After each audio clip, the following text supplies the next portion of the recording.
Hello students, welcome to Legacy IAS Academy. Today we are going to discuss about the recent controversy surrounding Kavi Narsinh Mehta, who belonged from Gujarat, and the recent controversy, what it associates with. We are also going to discuss the contribution of Narsinh Mehta in the field of literature, and let us start and delve into this particular topic in more detail. So first of all, the reason why we are discussing this news is because recently the Bhakt Kavi, also called as Kavi Narsinh Mehta, in the university, Narsinh Mehta University, that is located in the state of Gujarat, the students of this particular university along with the teacher has actually found a spider species, a new spider species, and the name of this spider species has been renamed as Narsinh Mehta.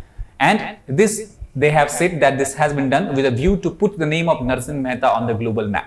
However, the subcaste, Nagar subcaste group to which Narsinh Mehta used to belong to, which is under a large Brahmin community, as well as many admirers of the poet, have criticized this idea and actually asked the university to suspend this particular name because they do not want the idea of a spider to associate with the Bhakt Kavi Narsinh Mehta. And also on the point that this has been done to put the name of Narsinh Mehta on the global map, they also have said that this is already, the bard Narsinh Mehta already is a global name, he is already very popular, and there is no need to associate a spider's name with him so that he can gain more popularity. Now, if we try to understand slightly about who is Narsinh Mehta or who was Narsinh Mehta, so actually he was born in year 1410 and he died in year 1480 in the Bhavnagar region of Gujarat. If you try to look at the map here, this is the map of Gujarat, and if you closely look here, this is the Bhavnagar district. It is located along the coast or Gulf of Cambay. Here we have Gulf of Khambat, also called as Gulf of Cambay. Here we have Gulf of Kutch. So Bhavnagar basically lies in the Kathiawar peninsula of Gujarat. Earlier he belonged to the Pandya caste, but basically Pandya was the name given to him in the early childhood. However, as his family, the parent and the father, was involved in the working of the kingdom with the kings, and he used to keep all the records of the kingdom, and they were basically called as Mehta. So that is why he took the surname later as Mehta. One very interesting incident that has happened in the early life of Narsinh Mehta was he was not able to utter a single word, not able to speak up till 8 years. However, when one of the saint was passing through his house, he first time uttered the word, and that was when the saint asked him to utter the word of Lord Sri Krishna. So that is when it is believed that Narsinh Mehta was especially guided, especially has this hand of Lord Sri Krishna over him, and that is why he became very famous poet, especially belonging to the Krishnaism. Now, there is also certain lot of miracles are there in the life that he has performed. The first important one you try to understand, as we discussed, the utterance of the word that happened after the saint to speak the word of Lord Sri Krishna, and that is why he became a very devotional Krishna Bhakt. And even after marriage, he continued his path to devotion of Lord Krishna. When he was young, he actually fled from the home, ran away from the home, and for several weeks he did tapasacharya at this local Shiva temple in the state of Gujarat. There is one very famous incident where many people still in the folklore believe that it was Lord Sri Krishna who actually guided this Narsinh Mehta, and he took the we can say incarnation as a Narsinh Mehta and guided him through his different important stages of life. For example, the Shraddha of his parents, Lord Sri Krishna guided him when he was trying to marry off his sons and daughters, and also in various ways. So, according to one of his very popular poem, Narsinh Mehta has written the Ra Mandalik, who was at that time the ruler of Junagadh, the king of Junagadh. For some time period, he arrested Narsinh Mehta, put him behind his bars, because the king believed that Narsinh Mehta is trying to spread the false rumor that he has seen Lord Krishna, but he has actually not seen it. And the ruler said that it is only on the ground that he has to prove that he has seen Lord Krishna, so he will put him in jail, and if in morning Lord Sri Krishna come to him himself and put a garland around his neck, then he will release him. And it is believed by folklore that incidentally when the next morning when all the people went to see Narsinh Mehta, actually there was a garland around his neck that was believed as a proof of Lord Krishna's blessing on him. So that is some famous interesting miracles from his life. However, he was a poet, and that is why we should try to understand the important contribution of Narsinh Mehta in the field of poetry. So overall, he have composed almost 750 poems during his lifetime. Gujarati, these poems are called as Pad. And he basically, all his poems revolve around three subjects. One is around Lord Krishna, second is around the subject of Gyan, or we can call it as wisdom, and third is around the concept of Vairagya. Vairag is when someone wants to leave or escape away from the worldly affairs and just want to devote his whole life in the field of bhakti, in the field of devotion to God. That is called as Vairagya. So Lord Krishna, Gyan and Vairagya, that is the whole theme of many of or several of his poems.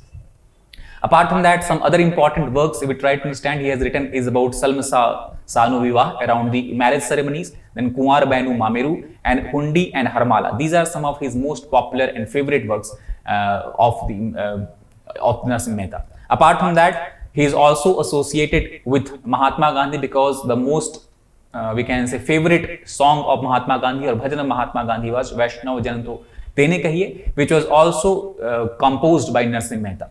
So Mahatma Gandhi also was a very stringent and ardent follower of Narsinh Mehta, and he has also said in many of his interviews and in books that he has read almost all the important works of Narsinh Mehta.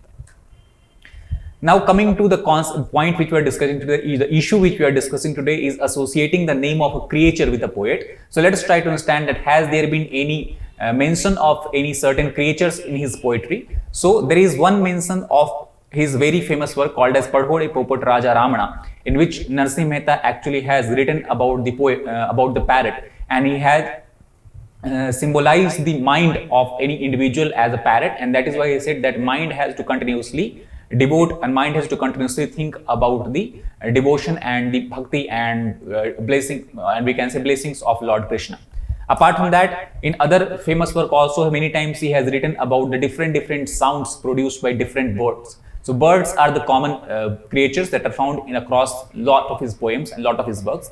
However, if we talk about the current spider with which his name is going to be associated with, this kind of spiders do not occur anywhere in the poet's work as per the scholars who have read and explained and written, translated his works. Apart from that, one loose connection we can understand is with his work that is called as Akhil Brahmandma Ek Tu Sri Hari. In this particular work, he has compared the single God and he has said that whole, we can say, universe is a part of single God, and that is why all the creatures themselves are nothing but a manifestation of God in different forms. So that is why from this we can try to understand that as per Narsinh Mehta, we try to understand about the spiders. The spiders can also believed to be one of the various forms of the God, Lord Krishna himself. So that is why we can try to make the connection between these two. However, directly we cannot find any connection between the spiders and his poetry works. Not only that, however, the Narsinh Mehta was very popular, has written a lot of poems, but in his life he was actually ostracized and made an outcast by the Nagar community in which he belongs to. The reason behind that was very simple, because in the 15th century when the poet lives, it was very we can say conservative kind of society and mindset of society was, and that is why when Narsinh Mehta wanted to sing a devotional song about Lord Krishna, he was also said to be assimilate with and go to the Harijan Sabhas and also goes to the regions where Harijans or the people belong to as of now scheduled caste used to live, and as Narsinh Mehta belonged to a larger Brahmin community, this was considered as a very non-conventional way of attachment, non-conventional way of assimilation. So that is why he was made outcast. Not only that, the second reason is also because the Brahmin community of which he was part of was largely a devotee of Lord Hatkeshwar, who was considered as a form of Lord Shiva. So when all of his members of his groups used to worship Lord Shiva, Narsinh Mehta started worshipping Lord Krishna, started devoting his time to Lord Krishna, and that is why also this was something that made him different and made him outcast from the Nagar community. Third reason was that, as we discussed, Narsinh Mehta was a very ardent poet and he wrote a lot of poems, and in his poems some of his works also associate with the Sringar Ras. Sringar Ras is something that also is considered to be a work of eroticism. And that conventional society, in that very, we can say, patriarchal society, it was considered as against the societal norms to write about something so erotic in nature. So these were the three reasons why Narsinh Mehta was not considered as a part of their groups, as not his group, or as a part of the Nagar community, Brahmin community as a whole, and was ostracized. However, in present day, if we try to understand, Narsinh Mehta holds a very important position and is considered as Adi Kavi, this poet of the ancient, and also called as Bhakt Kavi. And in the Gujarati literature, he holds a very prominent position among all the literature, among all the work, we can say poets as well as writers and authors. And we can see the importance given to Narsinh Mehta by Gujarat government by looking at these two decisions, where the current Junagadh University has been named as the Narsinh Mehta University, and also one lake in the Bastarpur region of Ahmedabad has also been renamed as a Narsinh Mehta Lake. Not only that, the literature community or the poet author community also pays its regard to Narsinh Mehta by instituting an award called as Narsinh Mehta Award, which is considered as the most prestigious literary award in the history of Gujarat. So in this way, we can understand that as of now, in present day, Narsinh Mehta is associated with or is occupying a very prominent position, very important position as far as the society is concerned. Now coming to the concept or this whole issue of naming of new species of animals or different creatures. So it is general practices across all the worlds where the new creature that is found, they are associated with the name of some popular or some important personalities. For example, the naming of a spider species, even in take the example of or cases of India, it has been named after late Captain Vikram Batra, who is a Paramveer Chakra awardee and also played a very important role in the Kargil War. Apart from that, other spider species has been renamed named according to Lord Jagannath, and also not only that, even Mahatma Gandhi, his name is also associated with the spider species. So all these prominent personalities, important personalities, has been associated with the naming of spider species. And not only spider, a lot of other species, animal species are there. For example, even Abdul Kalam's former president of India, Dr. APJ Abdul Kalam's name is also associated with certain species that were discovered very recently. So this is very common practices, and that is in this context we should try to understand the naming of the present recent species of spider that have been discovered with the prominent poet Narsinh Mehta. So that is all about this particular issue and the controversies around this. I hope you understood about this particular topic in detail. We'll come again soon with another interesting current affairs topic. Till then, take care. Thank you very much.